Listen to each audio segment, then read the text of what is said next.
There are three branches of Pakistan's armed forces: the Army, the Navy, and the Air Force.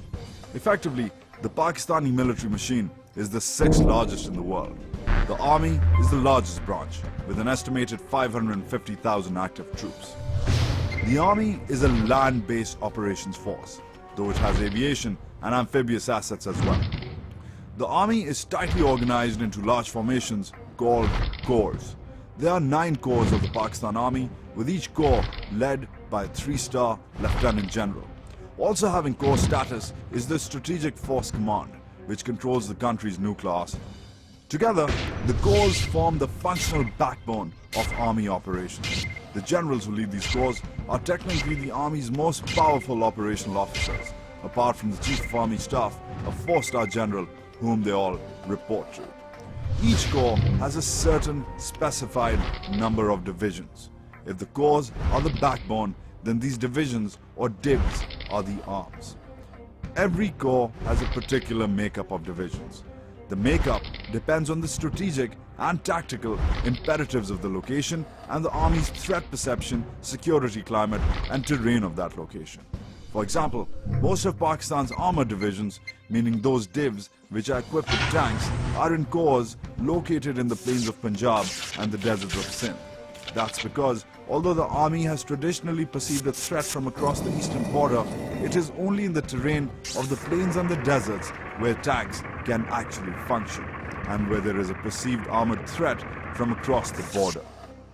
Meanwhile, divisions of corps that are located in terrains inhospitable to the movement of heavy vehicles, like along the line of control and in Fatah and Swat, are primarily infantry-based, meaning they rely heavily on foot soldiers to do the fighting.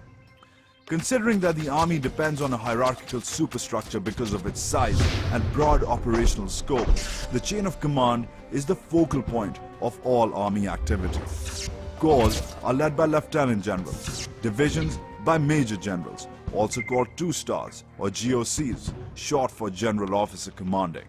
Then, each division comprises of brigades, led by brigadiers, and each brigade is responsible for what is perhaps the lowest common denominator of the Army's organizational hierarchy: the unit.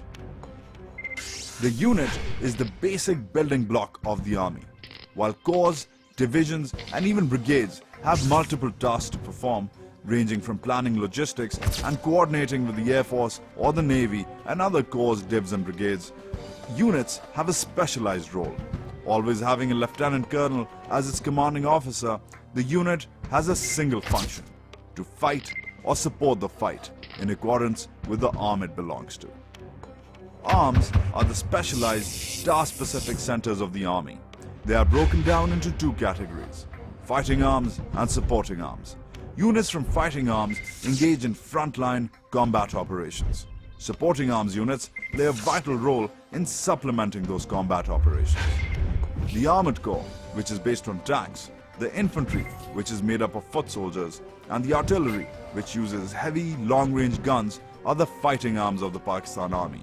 Supporting arms consist of the engineers, who help lay bridges and mines, the signals, who are in charge of all communications, the ordnance, which handles the arsenal, electrical and mechanical engineering, who are responsible for repairing all vehicles, Army aviation, which provides air support, air defense, which provides protection from enemy air assaults, supply and transport, which is responsible for logistically aiding frontline operations, and the Army Medical Corps, which runs field ambulances as well as hospitals during wartime and peace.